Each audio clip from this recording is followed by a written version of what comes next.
ঈদুজ্জোহার দিন আমাদের রাজ্যের যে চিরাচরিত ঐতিহ্য অনুযায়ী বিভিন্ন সম্প্রদায় ধর্মবিশ্বাসী তাদের স্ব উৎসব পার্বণ এগুলো শান্তিপূর্ণভাবে তারা উদযাপন করেন এবং অন্য ধর্মাবলম্বীর লোকজনও এই উৎসবগুলো উপভোগ করেন, নানাভাবে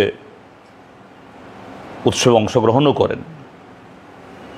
শুধু দুর্গাপূজা, কালী পূজা এগুলো না, যে এই বৌদ্ধ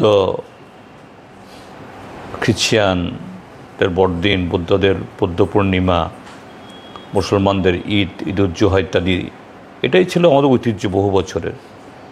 কিন্তু দুর্ভাগ্যের ত্রিপুরাজ্যে বিগত ৬-৭ বছর ধরে সে ঐতিহ্য কালিমালিপ্ত হচ্ছে এবং ক্রমশ সংখ্যালঘু যারা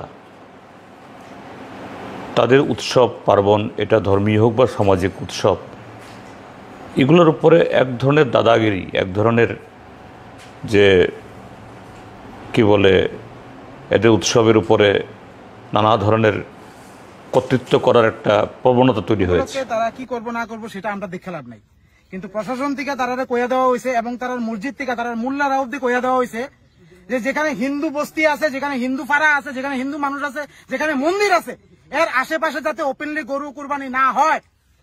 কিন্তু তারা মেইন রোডের পাশে, একদম মেইন রোডের থেকে 20 মিটার ওপেনলি সবার সামনে গরুটা কুরবানি করতেছিল, জবাই করতেছিল। ওই মুভমেন্টে আমরা আইছি, ওই মোমেন্টে যখন আইছি তখন তার মধ্যে একজন চাকু দেখাই আসলে আমরা কয় ওপেন চ্যালেঞ্জ করতে কি করতে পারবি কর, কি করতে পারবি কইরা দেখা।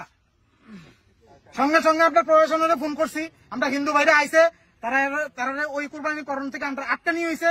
এখন প্রশাসন কি ভূমিকা নেয় সেটা আমরা দেখার বিষয়, কিন্তু আজকের দিনে না, অল টাইম হিন্দু জাগরণ মঞ্চ হিন্দুত্বের স্বার্থে যা যা করণের আমরা সবকিছু করব, প্রত্যেকটা জিনিস করুন, প্রত্যেক জায়গাতে আমরা থাকুন হিন্দু জাগরণ মঞ্চ। আজকের দিনে আমরা পুরো উদয়পুর এবং গোমতী ঘুরুম হিন্দু জাগরণ মঞ্চ।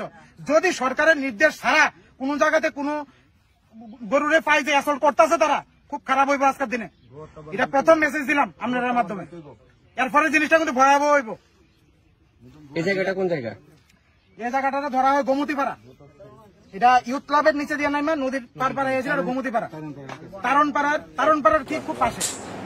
এবং দুর্ভাগ্যের হলো যে সংখ্যাগুরু অংশের তরফ থেকেই রাজ্যের বর্তমান সরকারের আশ্রয়ে প্রশ্রয়ে এই ঘটনাগুলি সেখানে হচ্ছে। গতকালও এই ঈদুজ্জোহাকে কেন্দ্র করে আমাদের রাজ্যের যারা এই ইসলাম ধর্মাবলম্বী অংশের মানুষ, তারা পশু কুরবানি করেন। আমরা যেমন পাঠা বলি দিই, অন্য কিছু করি, তারা সেরকমই করেন তাদের মতো করে। এবং এটা নিয়ে সারা দেশের মধ্যেই এখন বিতর্ক। সুপ্রিম কোর্ট এই জায়গাতে কিভাবে এই কোরবানি বা তাদের রীতি পালন করবেন একটা গাইডলাইনও ঠিক করে দিয়েছেন। সেভাবে তাদের এই আচার পালন করতে গিয়ে গতকাল উদয়পুরের একটা জায়গায় জবরদস্তি করে তাদের এই উৎসবকে পণ্ড করার চেষ্টা হয়েছে, বাড়িঘর ভাঙা হয়েছে, একজন প্রবীণ লোকের উপরে প্রচণ্ড মারধর, শুধু না তার দাড়ি ছিঁড়ে দেওয়া হয়েছে। এবং ক্যামেরাতে এগুলো সব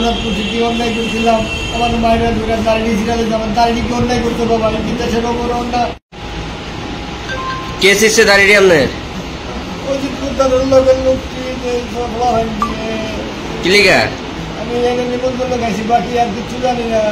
একটা অভিযোগ।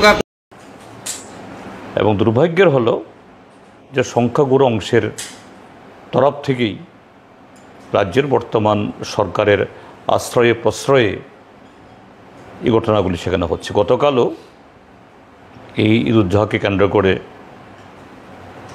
আমাদের রাজ্যের যারা এই ইসলাম ধর্মাবলম্বী অংশের মানুষ, তারা পশু কুরবানি করেন। আমরা যেমন পাঠা বলি দিই, অন্য কিছু করি, তারা সেরকমই করেন তাদের মতো করে। এবং এটা নিয়ে সারা দেশের মধ্যেই এখন বিতর্ক। সুপ্রিম কোর্ট এই জায়গাতে কিভাবে এই কোরবানি বা তাদের রীতি পালন করবেন একটা গাইডলাইনও ঠিক করে দিয়েছেন। সেভাবে তাদের এই আচার পালন করতে গিয়ে গতকাল উদয়পুরের একটা জায়গায় জবরদস্তি করে তাদের এই উৎসবকে পণ্ড করার চেষ্টা হয়েছে, বাড়িঘর ভাঙা হয়েছে, একজন প্রবীণ লোকের উপরে প্রচণ্ড মারধর, শুধু না তার দাড়ি ছিঁড়ে দেওয়া হয়েছে এবং ক্যামেরাতে এগুলি সবটা এসছে। একজন পদস্থ পুলিশ অফিসারও গিয়ে দেখলাম তিনি যারা এই ঘটনাগুলি করেছে তাদেরকে আইন বোঝাচ্ছেন যে না, এই কাজটা তাদের অধিকার অনুযায়ী করছে, এভাবে বাধা দেওয়া যায় না। কিন্তু আশ্চর্যের হলো